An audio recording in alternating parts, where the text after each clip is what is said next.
Welcome to the Always Better Than Yesterday podcast. I'm your host, Ryan Hartley.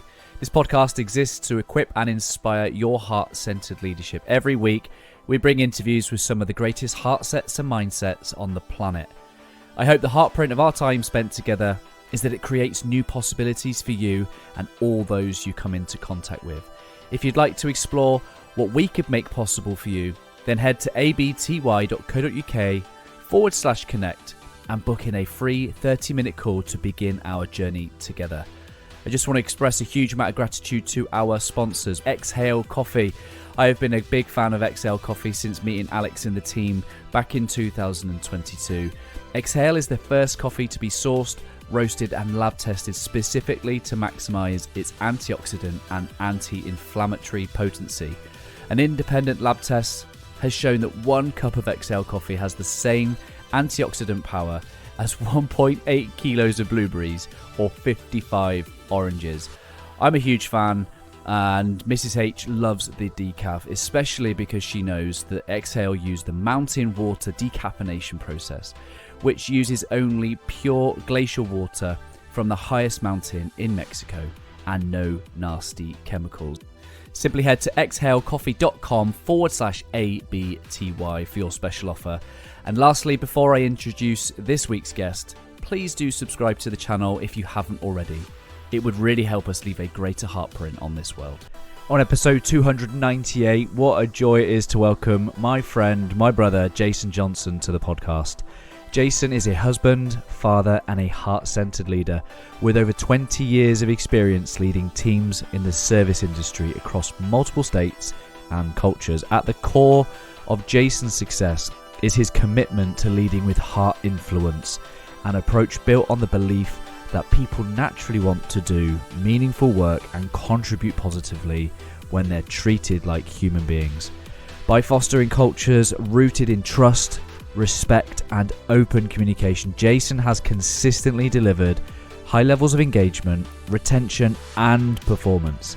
His leadership has been sought after from local branches to the national level with one simple message: make the workplace more human.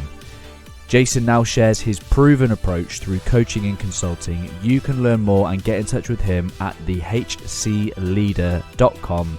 You'll find the link in the show notes. And here we go. It's episode 298 with Jason Johnson.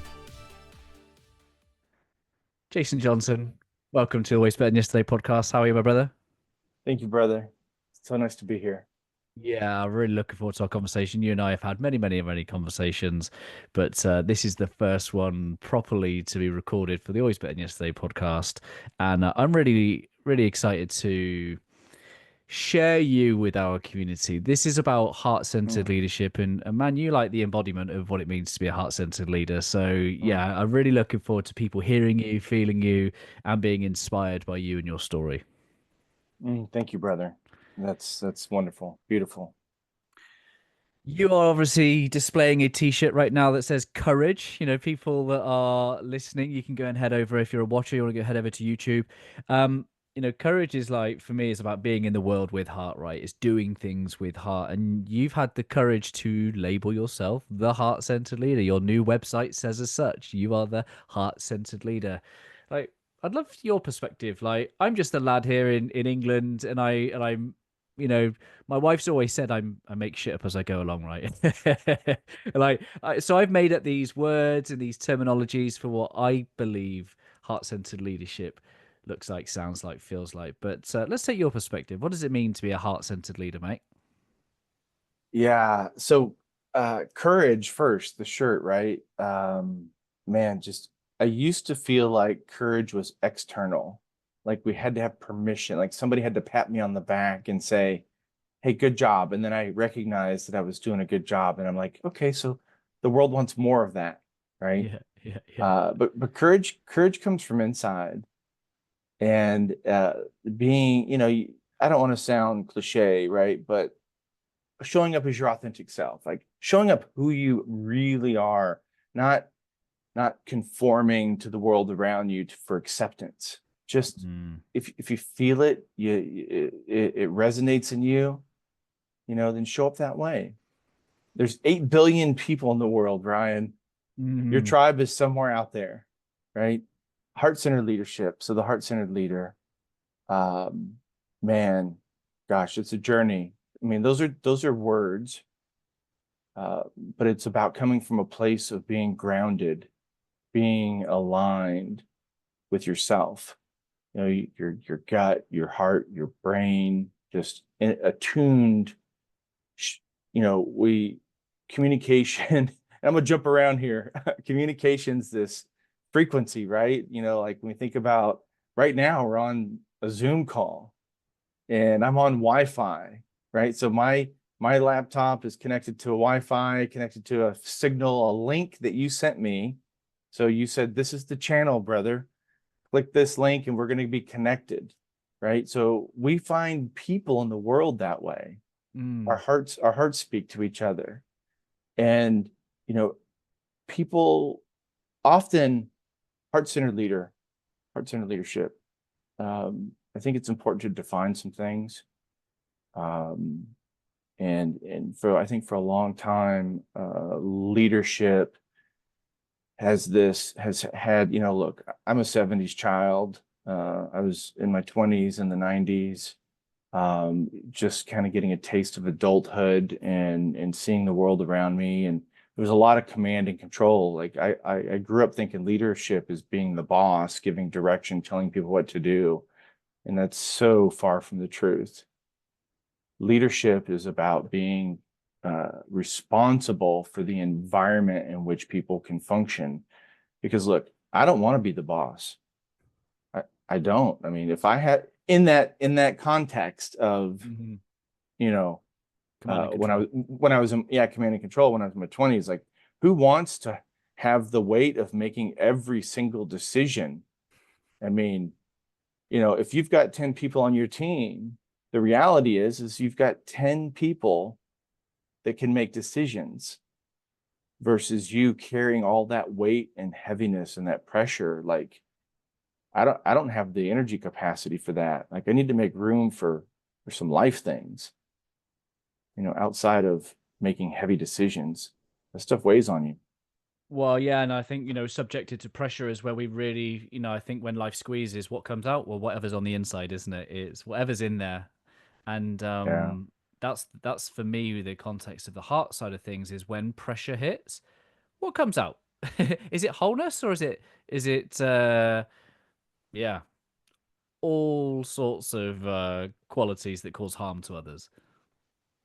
Yeah. I mean, and just that question, what comes out? Like, what do you believe? Right? Mm. Where's your thoughts at? Where's your mind at? What do you, how do you conceive the world to be?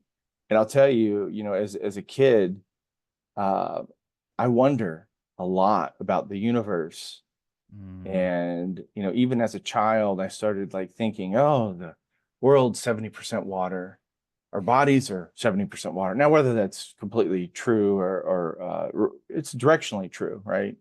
But I wondered a lot about those things. And then I start, you know, what is life? And you know, I grew up in a Catholic faith, or I was baptized Catholic and went to church, but over the years, I started to disagree with some of the things, and I started to have my own thoughts and How dare you? right, like we should challenge things, right? We should challenge the status quo. That's progress, and um, and so I believe that we're, you know, these celestial beings, and we travel through time and space. I mean, the universe is amazingly big. I don't know if you've seen the image, right, where there's a little dot and it start to get closer, closer, and then it's many dots and the many worlds, and we're just this tiny granular speck in a mass universe of space. And so when I think about that being on Earth, you know, when I was little, my mom used to tell me, she goes, "Thank you for choosing me." Yeah, yeah, yeah, yeah. She was like, I'm so lucky that you chose me to be your mother. And you know, I don't know if we get to choose or not, but that's what she believed. And as a child, it's something that I started to resonate because I had no reason to. She was a loving, caring woman, and no reason to doubt that. And so when you think about that, right? I think that earth is heaven, Mm. because when you're this celestial being, you don't get to taste chocolate. You don't get to bite into a strawberry. You don't get to experience physical touch and hug somebody and feel like what it means, the sunlight on your face, right? Like those are all the things that I thought about as a child. Like it's just so beautiful that we get to experience these things. And then, it just, my thoughts continue to go. And it's, that's what life is about. It's about experiencing things, right? Where uh, we make decisions in life because of the experience that we want. It's, we buy a certain car because of how it makes us feel, or we wear certain shoes because of how our feet feel, right? That's the experience we get. Whether it's a nice, warm, soft scarf or sweater in the wintertime, or whatever. Like that's Mm. life. We're driven, we make decisions because of how the things we feel. And that, I think I took that concept into business, into relationships, throughout business. So, you asked me about heart-centered, being the heart-centered leader. And my first job, I was 14, and I worked summers and weekends, spring break, Christmas break, and worked at a rock shop. And I was just a young kid that could pick up things and move things and build racks and grind. I would grind up rocks and sand them and polish them, and I started to learn how I could shape them. And people would come in and they would experience, right? So we had geologists come in who were interested in the crystal structure of copper, or the geological, structure of certain minerals. And then we had people that came in that were, in this whole different world that I wasn't exposed to, the metaphysics.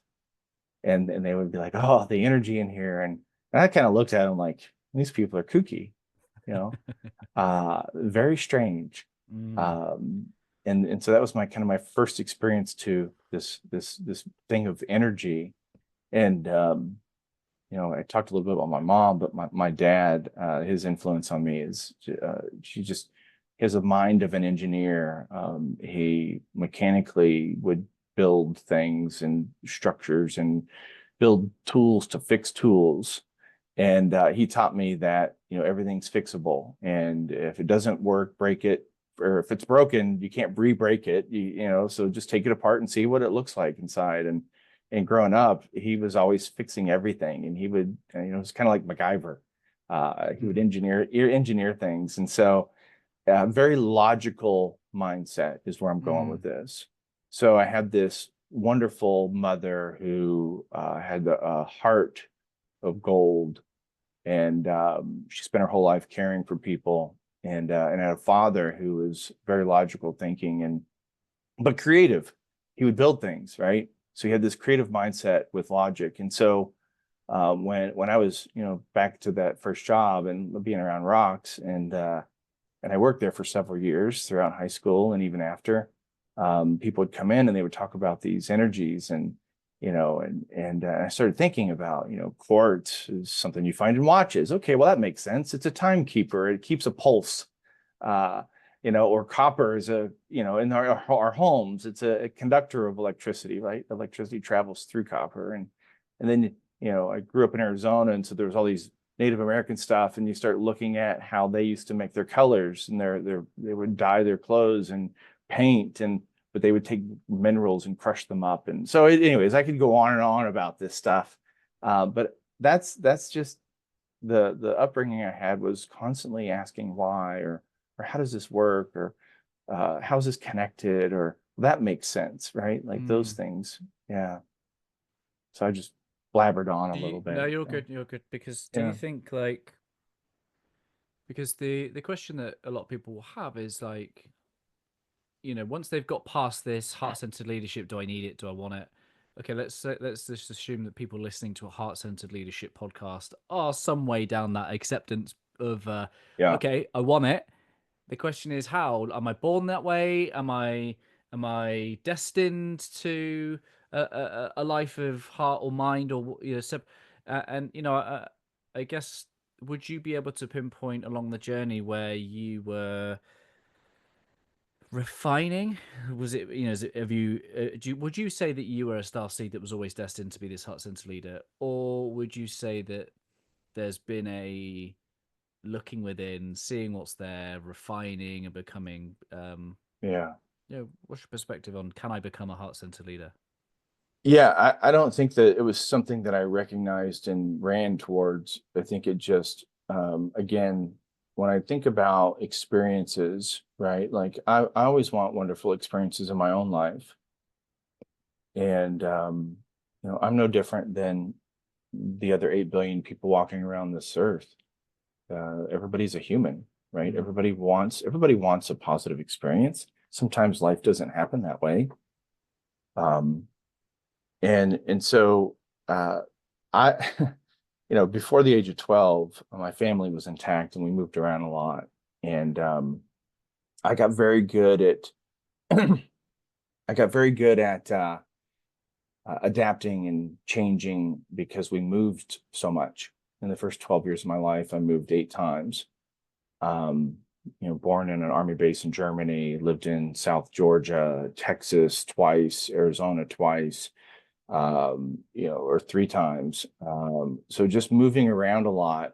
And so when I would go to a new place as a child, I would just see busyness, right? Like people, friends coming together and playing a game at recess on the field. And I was just, sitting on the bleachers by myself, kind of observing.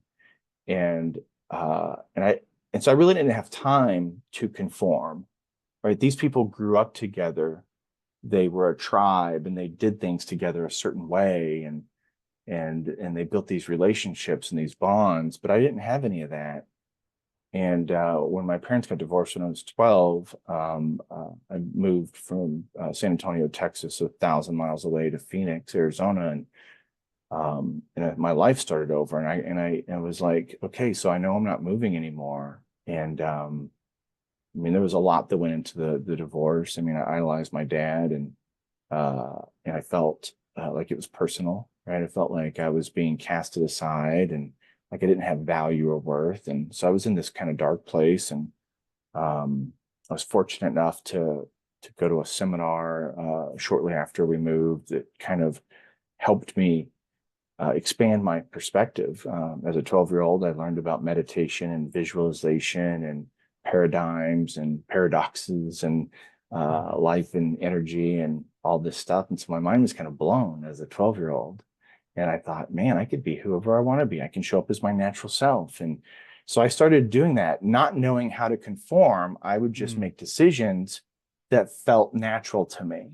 Mm. But it maybe was different than a group of individuals that were, kind of they had their tribe. And I had my seventh grade science teacher. He was like, "Hey, they're having elections for student council next year, 8th grade, right?" He goes, "You should run for class president." And I thought it was a popularity contest, and I thought that, well, nobody knows me. I'm new to this school, and why would like, that's a big joke, right? I'm not a politician. Uh, and I laughed, and when I got done laughing, I said, "Really?" And he says, "Yeah." He says, I sit here and I watch the class, and people do whatever you do. Like, people follow you." And I said, "Really?" And he goes, "Yeah." He goes, "You'd be a great leader." Mm. Um, and so I didn't really understand what he was saying. I was, Mm. 13. So I put my name on the ballot, and I didn't campaign. I didn't make a sign. I just said whatever. And I won. And I thought, gosh, maybe he's speaking some truth. Like, what does this mean? But then when I found my tribe in student government, um, it was like a business, right? It was like, oh, collectively, we get to we have projects, fundraisers, dances, fairs, we build floats. Like, we get to create experiences for people and generate money, right? Raise capital. And hire different. And so it was like a business, but we got to create experiences for the school. Mm. So, so I did that throughout high school, student body president my senior year, and, about 2,000 kids in the school. But I still had the mindset that all things are possible because my dad taught me that. He used to have this saying, mind over matter. If you don't mind, it doesn't matter, right? Like that was his Mhm. phrase. But when I absorbed it as is, mind over matter, like energy, like thoughts, like you can change your world by changing your perspective. And so I would try to help people change their perspective and see what is possible. And it was fun. It was, in school. And so I learned a lot. But teachers go, oh, here comes the guy that thinks he can do anything. And I don't think I was arrogant about it, but I did think that not just I could do anything, I thought everybody could do anything. Mhm. Mhm. Yeah. Makes me wonder, like, you spoke with my mentor recently, David Olcott, and Yeah. one of the things that David talks about is his chain of command. And without giving too much away, go get his book, Swords of Illumination. But within the story, what he's talking about is this almost like spiritual law, this law that results are downstream from something, and there's a number of things that is downstream from, but the very start of that formula, shall we say, is our beliefs and our values. Mm. That all of our results are downstream of our beliefs and our values. How do you think then, because you clearly have some differing values and beliefs based on your upbringing, when you take that into the corporate world, you've been in corporate world for a couple of decades, highly successful career. Um, how do you reflect back on that now? That was it your beliefs and values that caused a different level of behavior and results in your leadership? Maybe you can talk to us about your corporate career. Yeah. So gosh, just to preface the corporate career, so I graduated from high school and I was very focused and driven to be successful. And I mean, we can define successful later, but uh, I wanted to win. I wanted to make money, right? Like that was what you did. You went off to college, and so I did that. And but I was also taught to feel out things and Mm. follow my heart, follow my gut, and follow my intuition. And so I dropped out of college because I was sitting in my accounting 200 class one day at the University of Arizona, and I heard this voice, this whisper in my ear, clear as day, and this feeling came over my body, and this voice said, "You're not where you're supposed to be." And so I checked out of school that day.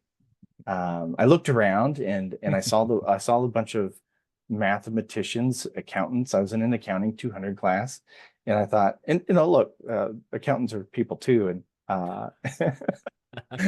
but I felt like I was not with my tribe, and I didn't know where my tribe was, but I definitely, that was the message. And so I dropped out of school, and that was in the early 90s. And I spent probably 4 or 5 years just kind of experiencing life. Well, maybe 5 or 6 years.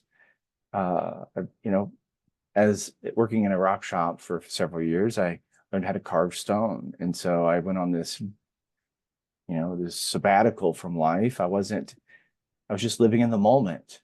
I was, eating a lot of mushrooms and smoking a lot of weed, Ryan, back in those, my late teens, early 20s, mid 20s. And I was experiencing, like, hyper experiencing the moment.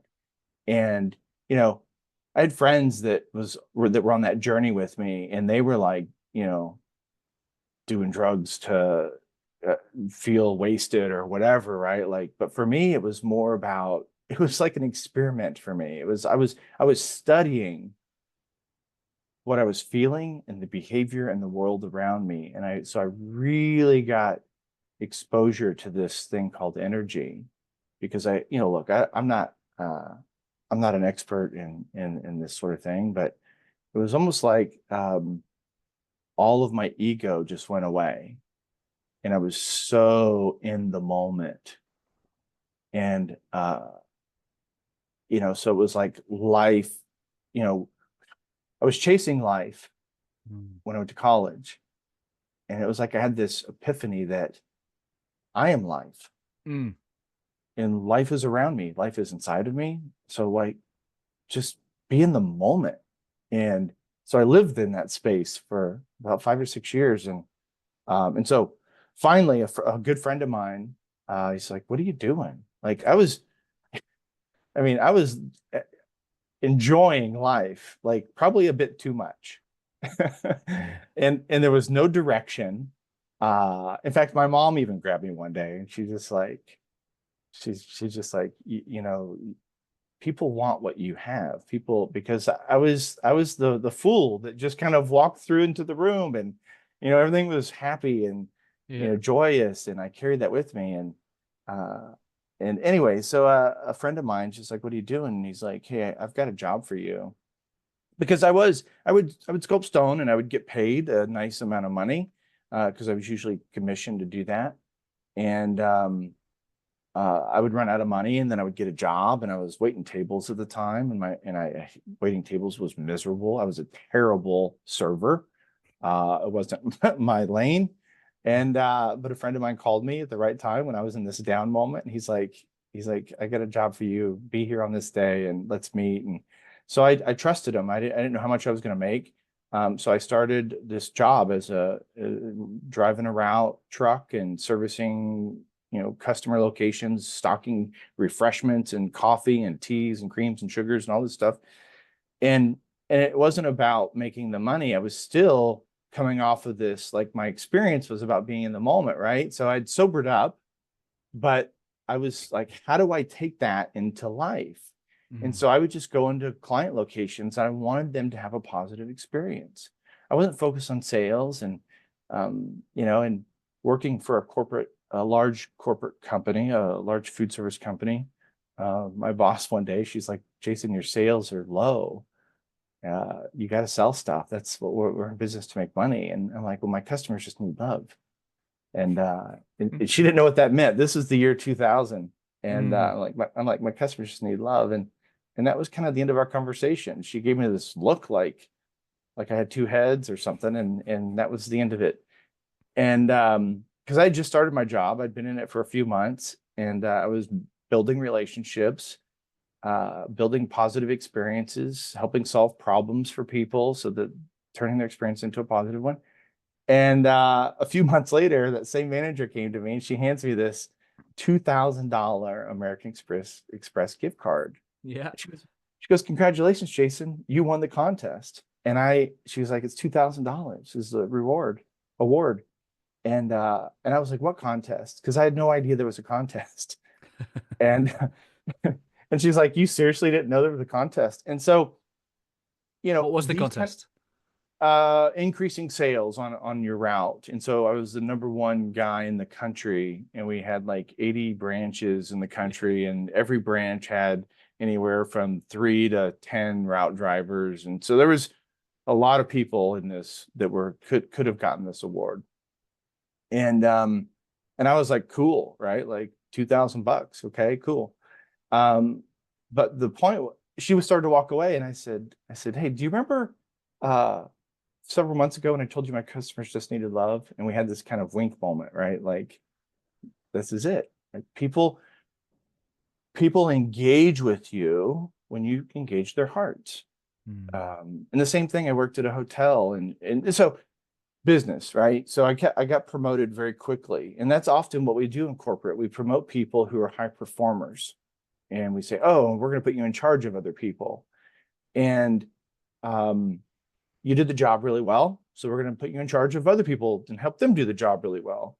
And so a few promotions later, 3 years and a few promotions, I was transferred from Arizona to Utah, and I had his team, and I was a general manager, and I didn't know anything about being a general manager. But my results were good, so I had to learn, a P&L and learn how to kind of talk the corporate language. But when I walked in, it was like, there's a bunch of humans here.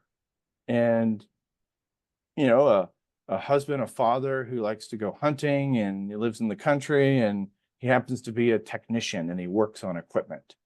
A mother, a grandmother, right? So I started, like, these were people who happened to do certain things in the organization for us.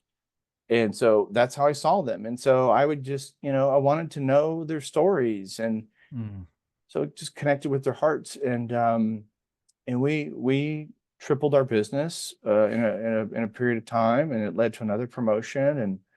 And then the next time it was a different story. It was a different scenario. It was not going from ground level to increasing. We were in a hole, and so I that was a whole nother project. In fact, I called it the Denver project. There was a union environment and a corporate people, and the story is I heard that they'd been at each other's throats for 35 years, and it was toxic, very toxic, but nobody wanted to fix it.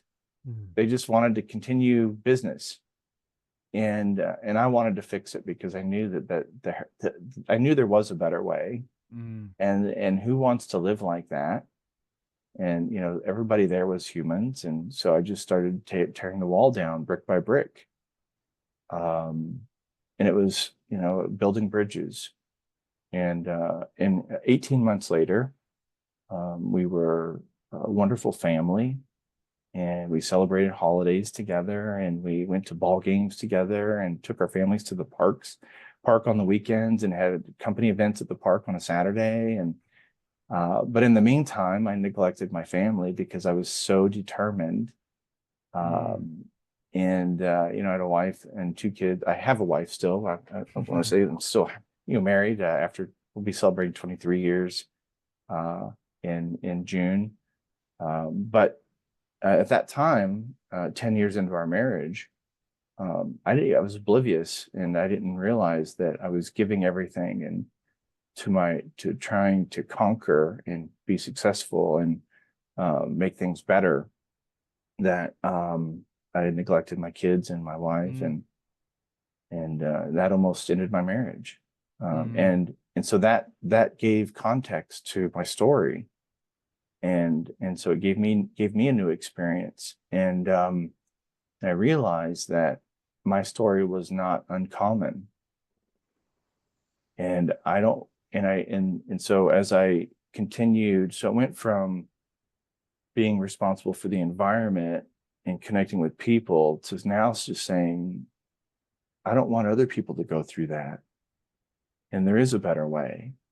And so, most people that I've met in corporate are focused on the metrics and the profit and the money. And here I had this journey where I was focused on all the people, and I had, and I started to look at patterns, because I was raised that way. We moved around a lot, so I noticed patterns, and I see things that way.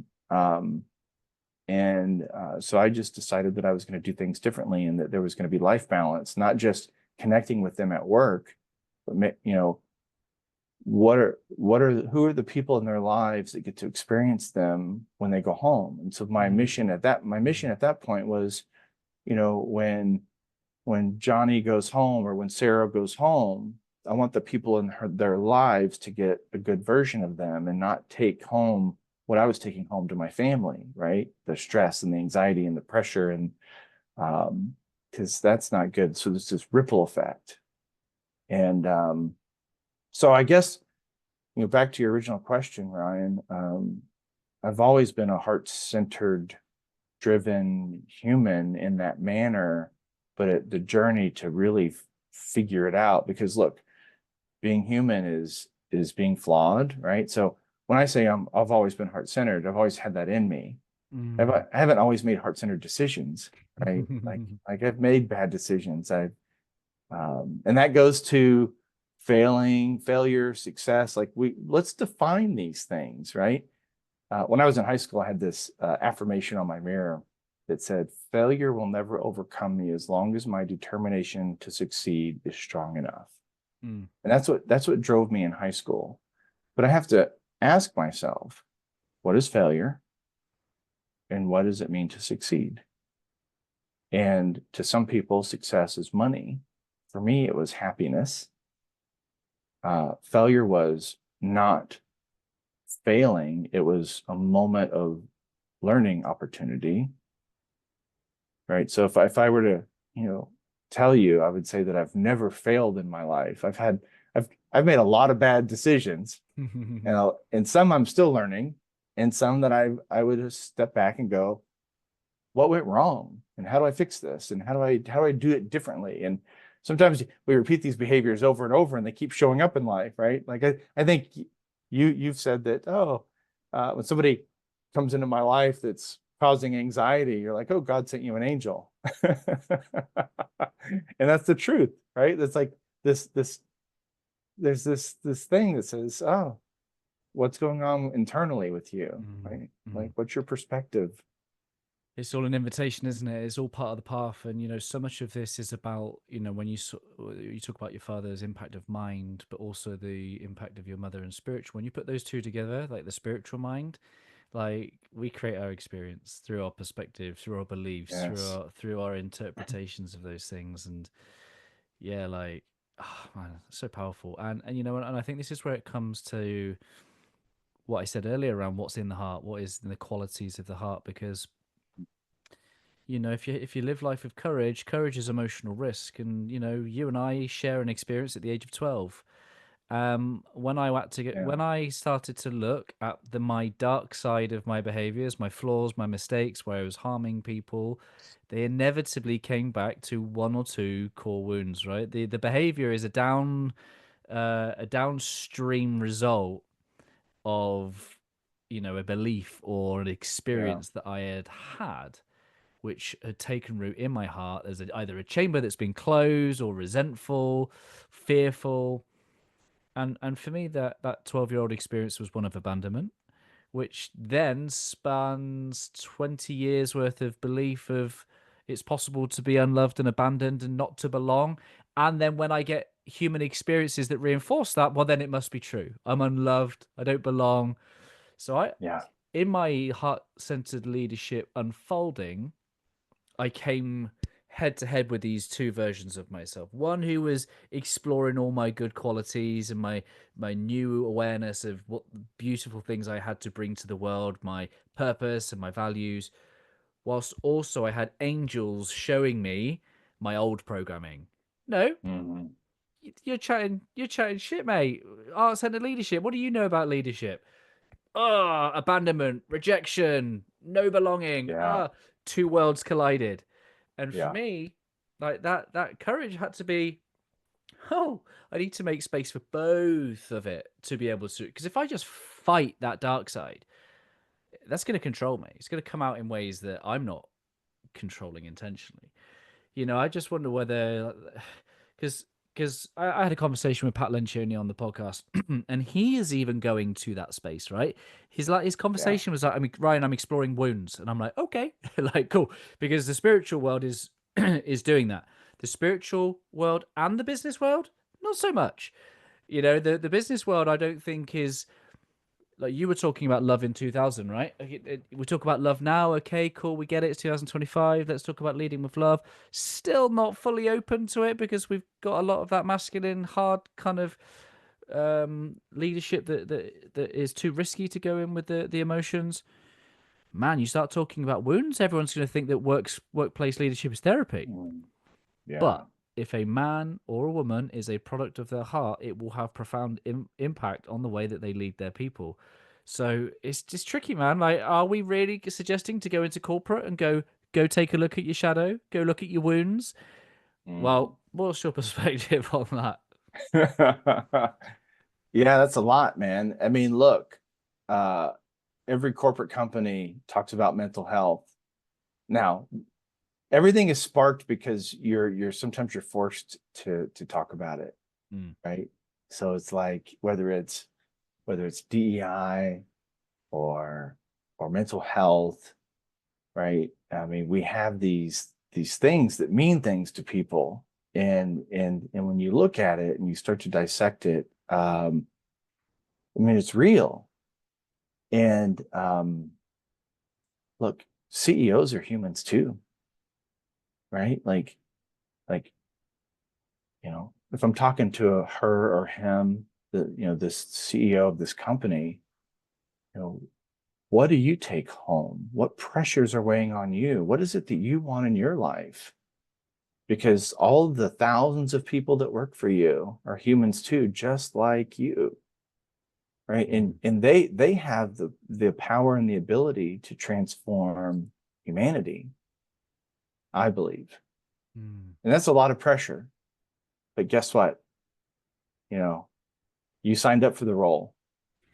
It's not just about being responsible for making a few $1 billion.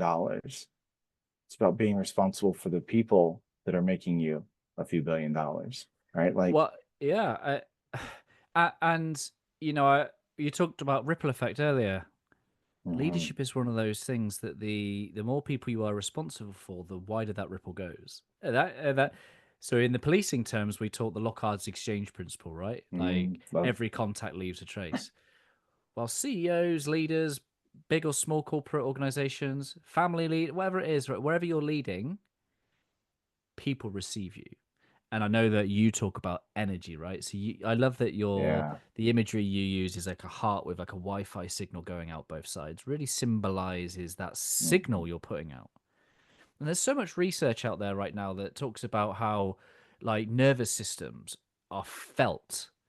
Like nature, if like a fox in the wild hears something, it's picking up a vibration, it's picking up a sound and a frequency, and it just bolts, or Yeah. like a deer, it will just that's not like a logical kind of. I perceive that it 45 degrees that way there is a 75% chance of. No, they're going energy, feel it. And that's what happens is us as humans and leaders. And the thing that really kind of inspires me, really blows my mind, is that it's not the first level of the ripple, maybe not even the second, but like the third and the fourth. And actually, as a leader, that's a faith-based thing, because we may as leaders never really see that third and fourth. It is having a Yeah. belief that knows that that is possible and the right thing to do. It's the idea that a leader will plant a tree that they will never get to sit under the shade of. Yeah. And it's that commitment to knowing that when you do the right thing for the people in front of you, to be an encouragement and to be an uplifter or a positive experience giver, that Yeah. is net positive infinite fold. Yeah. And there's so much to unpack there, man. Let's go back to business. Uh, do I want my people making good decisions or terrible decisions? Like, if I ask myself that question, I mean, it's a no-brainer. Like, I don't know. You could Is ask that a trick question? you can ask 1,000 people, and I don't think one of them is going to go, yeah, I like my people to make terrible It decisions. depends who's the rebel in the room. But You 20 years here's ago. right. So here's the reality is that you talked about science, right? Like we know that these neurons and this energy and this vibrational frequency comes from our heart, right? The Heart Math Institute, they've been studying this for years. They're one of the leaders in this. Like, we know. And then neuroscience, like, we know that when our brains are in distress, we make terrible decisions. I mean, look, if it's life or death, right? But we're not running from the saber-toothed tiger anymore, right? We're like, there's still tigers out there in different forms, right? But uh, if we can create an environment that relieves that threat, psychological safety, if we can create that environment, then people function at a higher frequency. And if you have multiple people functioning at a higher frequency, guess what? Public service announcement, CEO, your team is functioning you have a high functioning team, a higher functioning team, right? As a CEO, who doesn't want a higher functioning team? And by the way, that team, teamwork, let's use the word collaboration instead of teamwork. Collaboration is, people exchanging energy. That's what, look,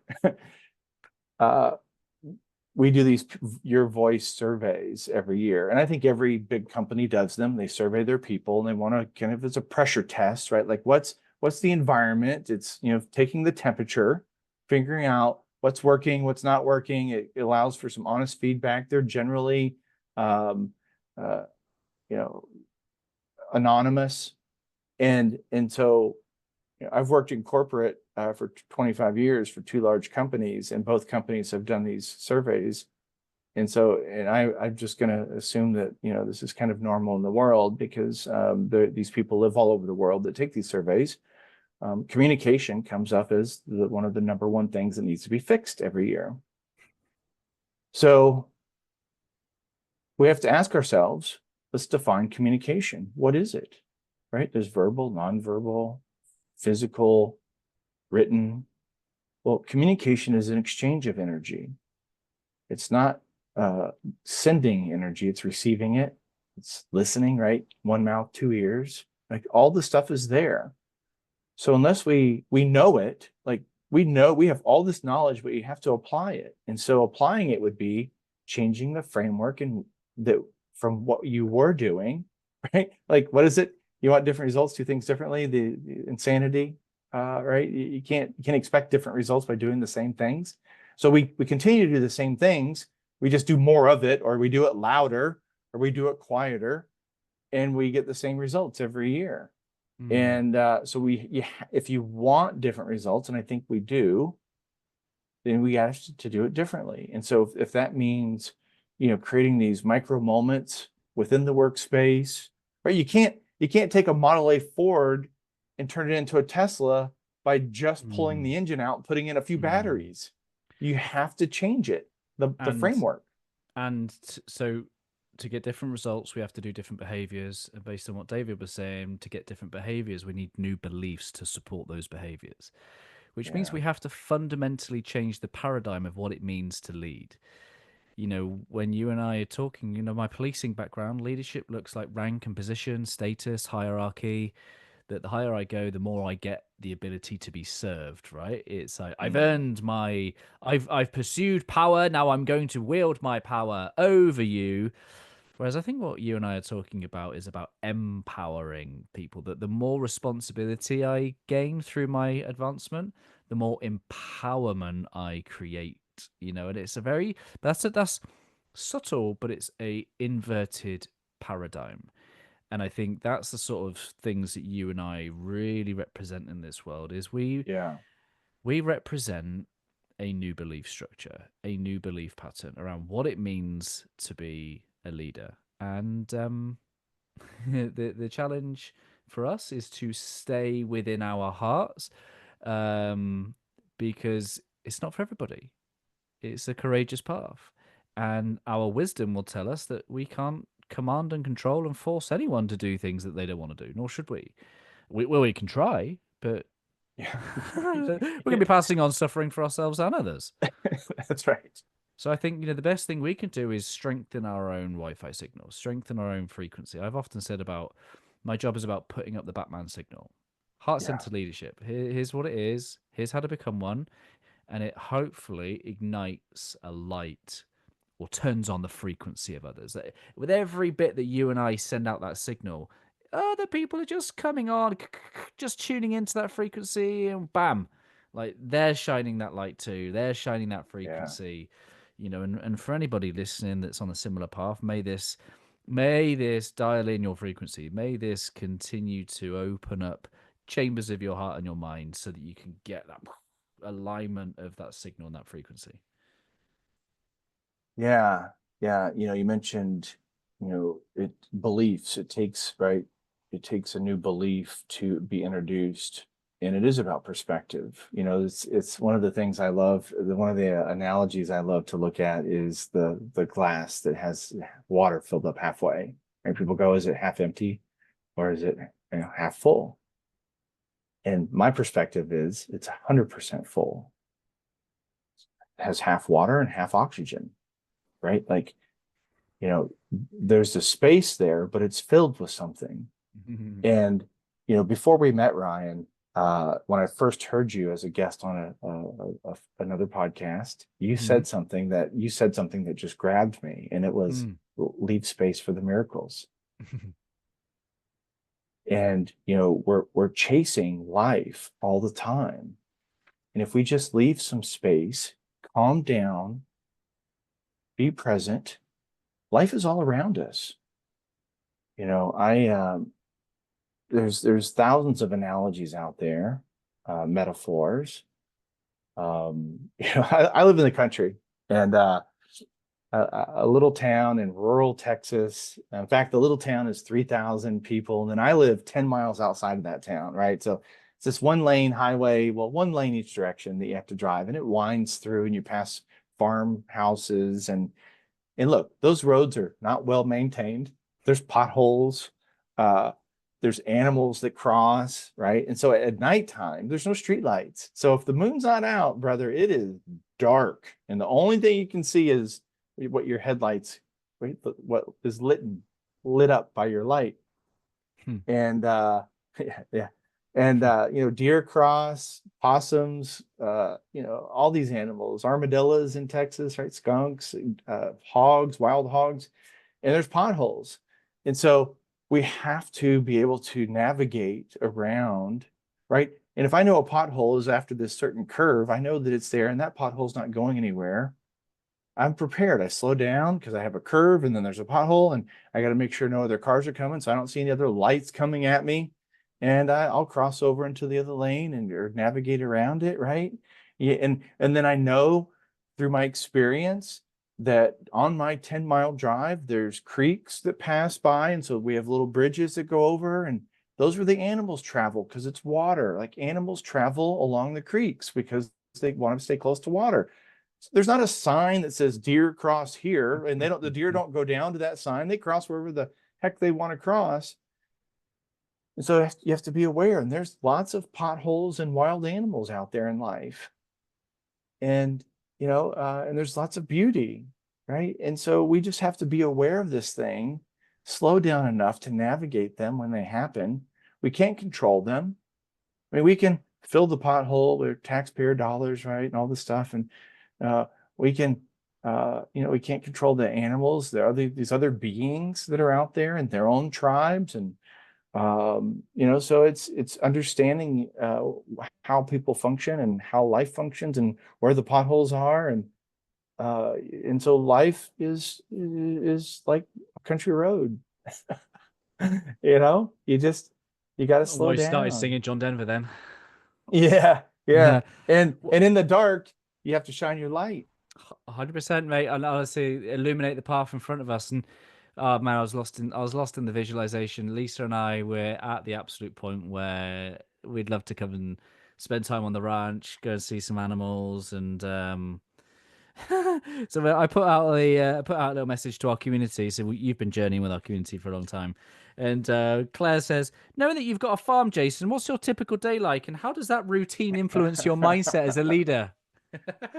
Yeah, well, look, I'm a part-time farmer. I'm married to a farm. I'm married to a farmer because I travel for work.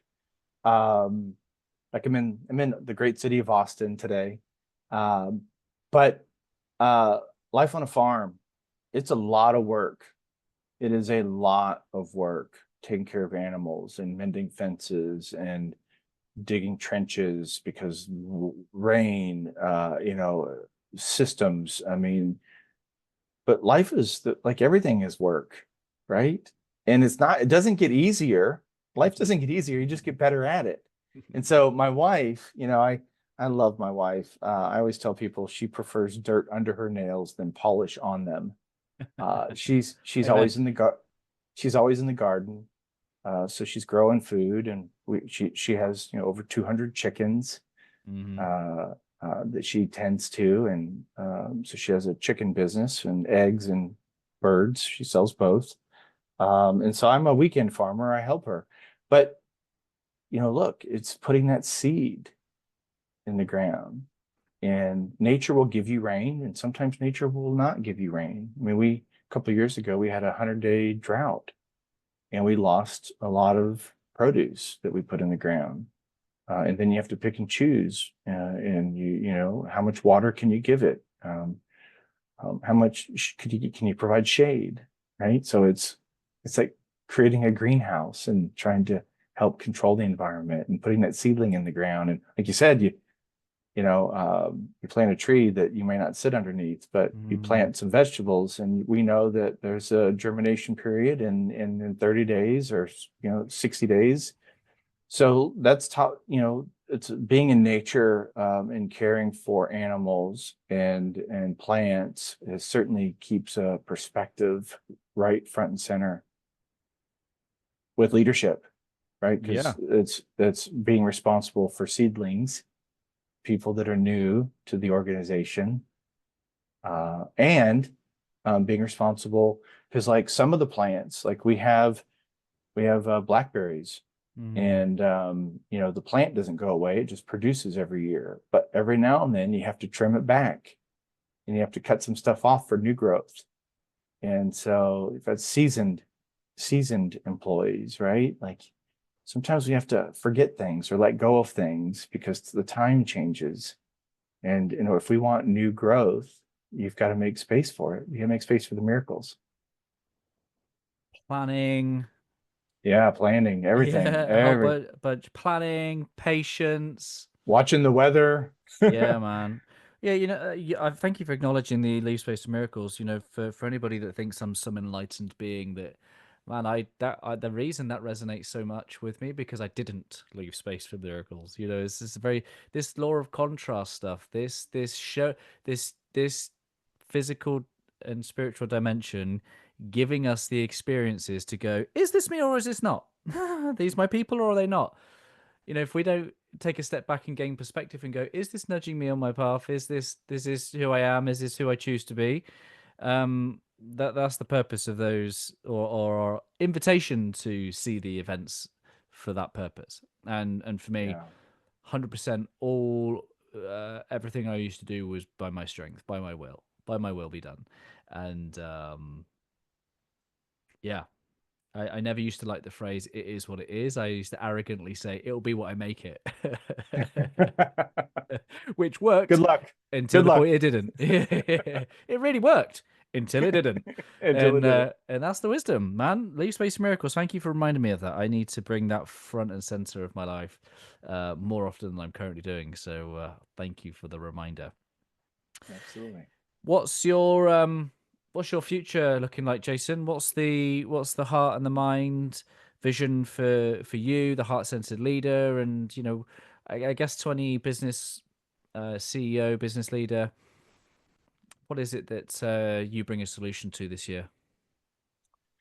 Yeah. So there's my personal journey, and then there's my mission. My personal journey is, so I have this shirt that says courage, and that's that's the word that I adopted for the year. John Gordon has this, challenge every year, and this is what's your word for the year, and how are you giving it meaning and pouring into it and Mm, letting it pour into you. And so I chose courage because as a young person, I had lots of courage because I had nothing to lose. I didn't have a mortgage. I didn't have a family. It was just me. And I knew that I would be okay one way or the other. So I had the courage to step into the unknown. And then as I had a family, and you buy property and you have mortgage and all these other things, you start to back away from courage and lean towards safety. mm, And so but you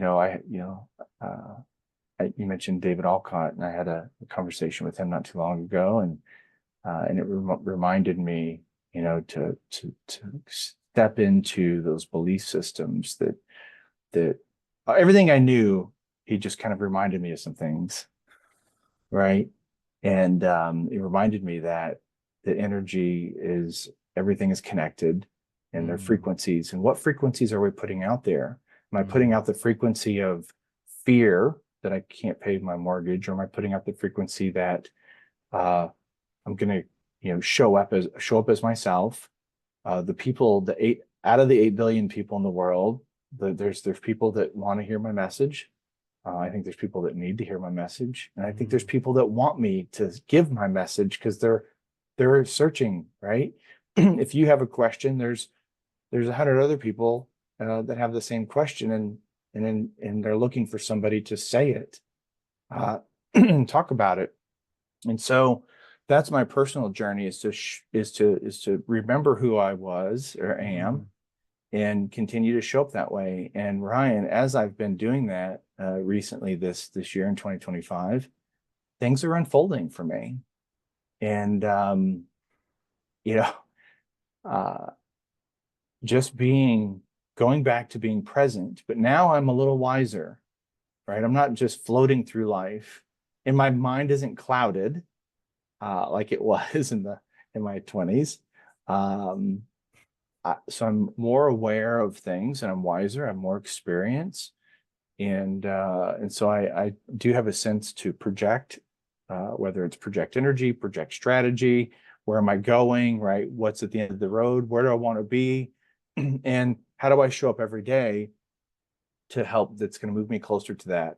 And as I do that, um, I just got an email yesterday, and somebody down in Houston said, "Hey, what's your schedule look like in May? We want you to come and be our guest speaker on mental health, because it's Mental Health Awareness Month." And I replied back. I said, I'd love to. I'm honored. So we're going to figure that out, right? Mm. But putting those frequencies out there, people pick them up, right? People are looking and tuned in for frequencies, and it's like surfing through your cable box, or your satellite box, watching TV, and I'm looking for Netflix, or I'm looking for ESPN, or I'm looking for BBC, and eventually you'll find it, if as long as the signal's getting put out, as long as the signal's getting put out. Again, that's faith, isn't it? It's faith on your part to put out the signal that you were born to put out, and it's Yeah, and faith. by the way, faith is not hope. Faith is Mm. strength and belief. Mm. That's faith. Yeah, and stepping, faith in action. So it's Yeah, it's it's knowing that you are here to emit that very unique frequency, that yeah, having the faith and trust that there will be people in the world that absolutely receive that as almost oxygen. yeah, Oxygen. They are inspired by um, words, or vibrate, the frequency, or the feeling, or the conviction, or the way that it's put across. yeah, Those are the people. Any heart centered leader out there can be very quickly discouraged by the views and the opinions of other people. Oh, that's nonsense. Oh, that's a nice, like our friends. Oh, that's a nice little business idea. Like like yeah, there yeah, can be so much discouragement, that the faith has to be involved, where we know that it absolutely is for those in the world who already want it. They just don't know that it's available. So much of it is about just put the frequency out, allow people to yeah. find it, like the Batman signal. Yeah, and I think it's important to understand energy if we're talking about Mm. frequencies, right? Like there's a positive pole and there's a negative pole. Like, what does that mean? Magnets are natural things that work in the world, and the earth is got, the North Pole, the South Pole, and when you look at it, it's what keeps things in balance, right? It's a balance of energy.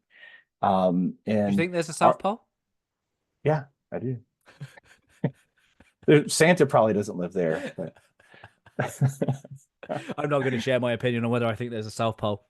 okay, okay. Well, we know that things need to be balanced, right? And They do. so the yin, the yang, the light, the dark, positive energy, negative energy, right? Fear and love, like everything that generates inside of us Mm.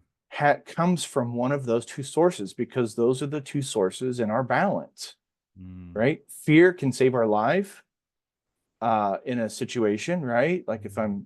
the ball rolls out in the road and I run after the ball and a car's barreling down the highway, fear kicks in and saves my life. I'm going to get out of the way, right? But we shouldn't have to operate that way in a corporate setting, in an office. Mm. And so that's when we talk about psychological safety and stuff like that. But, Mm. so I think it's important to understand energy, for sure. If we were to take a model where, say, that there's a flat surface, it may or may not be Earth, and there is a central point that might just be called North. Let's just say it's the presence of the source. Okay. And then let's just say that the south is everything that is further away from the middle. Mm. It's just less north, right? So is there an actual physical location of south pole? Or is the now I'll overload love and fear to it. Yeah. Is love the truth of who we are? And is the further we get into fear not actually a real thing, but maybe the absence of love? Is it a Mm. lesser degree? So we might have cordial juices, fruit juices, right? You can get the full strength stuff, or you can tip a bunch of water in and it dilutes it. Is that what fear is? Is it a forgetting our true nature? Is it a coming away from the truth of love? Because there are some spiritual teachings that say even in fear there is love, therefore there is only love. Because let's just say Mm. we act out of fear of someone hurting us or leaving us.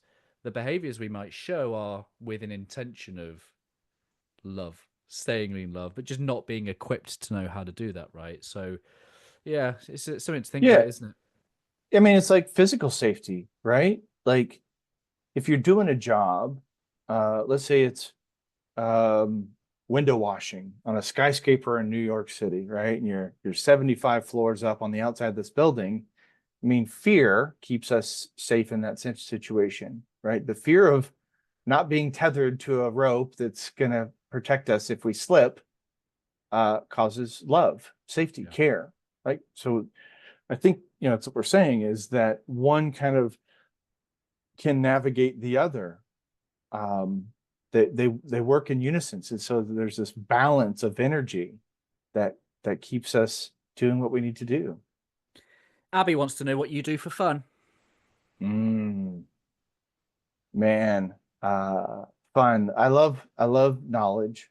So I love audiobooks because I do read hardcover sometime, but I'm an Audible learner. Best book you listened Um, to in the last 12 months and the one you're listening to right now. right now I'm listening to uh oh gosh, Kim Scott's book, um, Radical Candor? Radical Candor, Yeah, right? So I'm listening to Radical Candor right that's now. good. Gosh, best book. Whew, there's a lot of them, man. Wisdom of Your Cells, from one of your podcast Bruce guests, Lipton, yeah. Dr. Bruce Lipton. That was a great book. A lot of Lencioni's books. Getting Naked about vulnerability is one of my favorites. Mm. Yeah, so lots of good books. The Culture Code, Daniel Coyle. That's one of my favorites. But yeah, Radical Candor, man, really brings kind of all that stuff into the workspace and kind of dissects uh, processes and procedures, which I'm terrible at, by the way. Processes. I need to learn more of that. Yeah, it's the more I'm committing to this path of mastery and becoming the sage, the more I realize that I really need to be doing that more often. Rather Yeah. than the rebel figuring it out as he goes along, the rebel needs to be wise enough and hand that over to the wisdom of going, okay, you don't need to keep learning it. Just keep applying and keep applying that which you've already learned. Yeah. I also love music. So knowledge, but music, because music helps me feel. Mm. And so right now, I've been listening to a lot of 21 Pilots. Hmm. Hmm. Thank you to my 19-year-old daughter. They're an amazing band. But some of my favorite bands, the Beatles, U2, the Chili Peppers. Yeah, those are some of my favorite bands. Mm. Bethan, our great friend Bethan, she says, if you could sit down with your younger self, Mm. what's one piece of advice you would give him? And she says, maybe at the Mm. start of your leadership journey, but I'll allow you to pick the age, whether that be 12, 18, 20s. Choose the Yeah. age, and then what advice would you give them? Yeah, that's a great question. Stop chasing after life. Hmm. You are life. Life is in you. Life is right in front of you. Life is around you. You don't have to go chasing after it. What Be age are you? present. uh, a teenager, high school.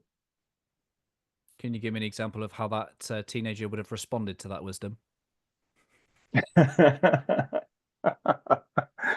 Oh man, because I was coming off of this, my father, the divorce, and I idolized my dad. And by the way, I have a great relationship with my father today. Um, but at the time, it was very fractured, and there was I felt like I didn't have value and worth, and I had to prove myself, and so I wanted to be the one that ran up the mountain and planted the flag so people could see me and go, yeah, he's got value. He adds value, right? And so I guess that happened, in beginning of, I, as I went into corporate, there was a time period where I lost my way, and I said it almost ruined my marriage, right?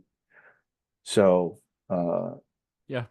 yeah, I think if I said that to my teenage self and my and my 30-year-old self, I'd probably just break down and cry. Yeah. Yeah. It's so funny, isn't it? Like the very advice that we needed to hear. I wouldn't have been able to hear that. I'd have been like, yeah. Like if I tried to impart some of my wisdom now on a younger version of me, my younger self had no interest in the wisdom of elders. It was like, I'll figure it out. I'll show you. So it would have been futile. So the wisdom of me now would just go, it all works out. Dude, it all works out. Just don't try so hard. Yeah. Yeah, and that leads to one of my favorite poems, right? The past is history, the future is a mystery, this moment is a gift. That's why we call it the present. So, I say that, you are the gift. It's time to unwrap yourself and see what's inside. Is that a real poem or is that just from Kung Fu Panda? It's been around for ages. I think I've heard Deepak Chopra say it. I don't know if he originally said it. I think the author's unknown. It's one of All I those. can see is just a wise turtle imparting that knowledge now. Yeah.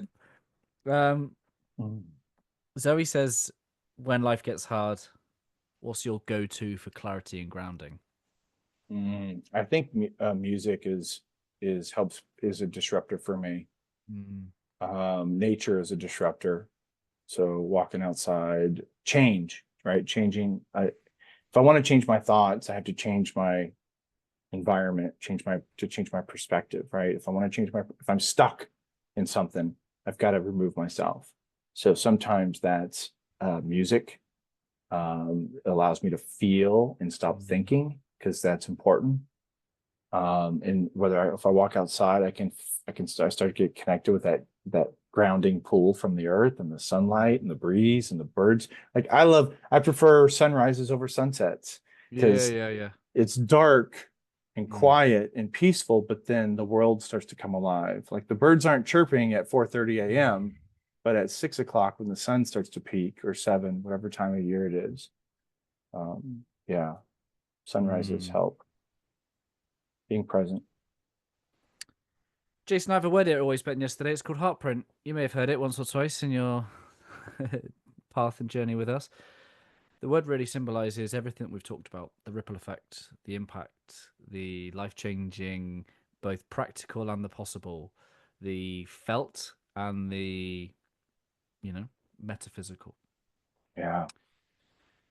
Jason, I know you'd have contemplated this, but I'd love for you to really connect with that within you. What do you hope that your heartprint will be? So I'm going to go back to understanding energy and love specifically. And I don't think that it's for us to hold on to.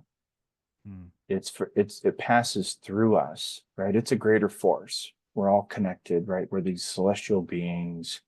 We're all part of something greater. It's like when you pass on physically, it's going home. Right? A lot of people say that, like, your spirit rejoins the greater piece of the puzzle, the mystery.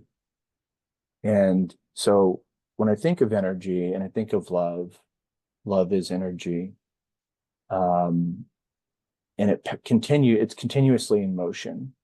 So here's my mother and my father, the thinking of love, right? The thought process. When I look at mechanics and in the business world, when we think about energy, whether it's wind or oil or coal or whatever, I think the ultimate source of energy would be perpetual energy.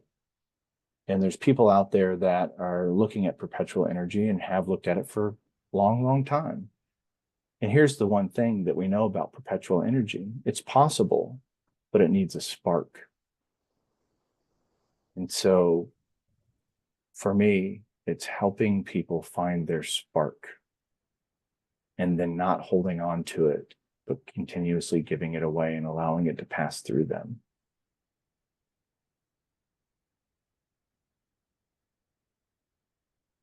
Yeah.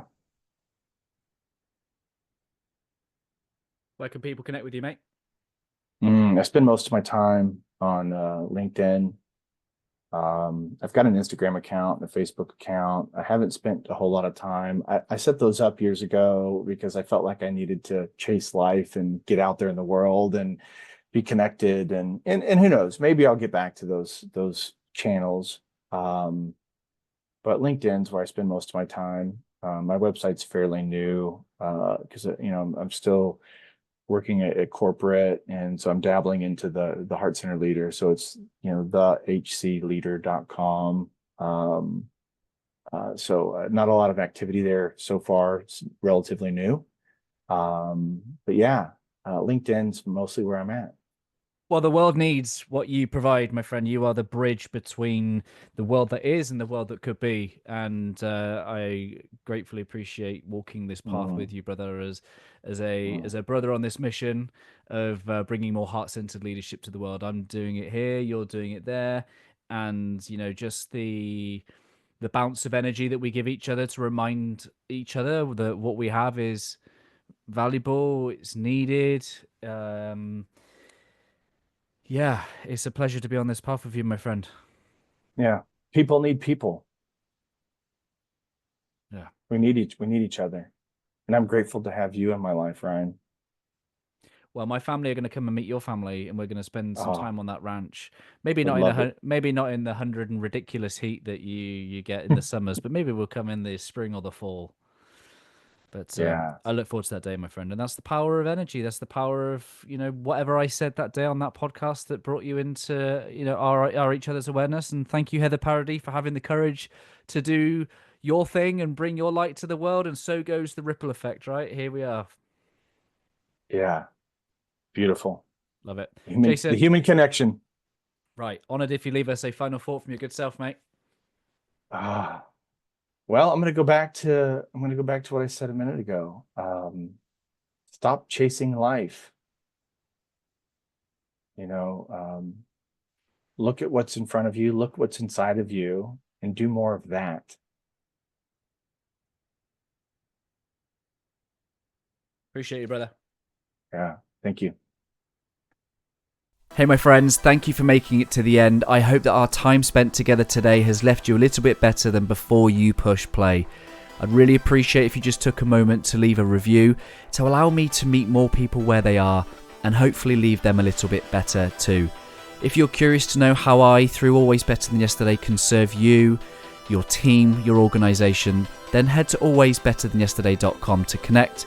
And while you're there, let me know one or two things that you're going to do as a result of listening to this conversation. I absolutely love hearing your thoughts, your reflections, and the things that this spark in your own heart and mind. If you want more insights from my heart and mind, I do send out short episodes on a Monday, Tuesday, Thursday and Friday, and again, I hope that they serve you well. I appreciate you listening. I'm Ryan Hartley, host of the Always Better Than Yesterday podcast, a podcast for heart-centered leaders just like you. Keep leading, my friends. Always love.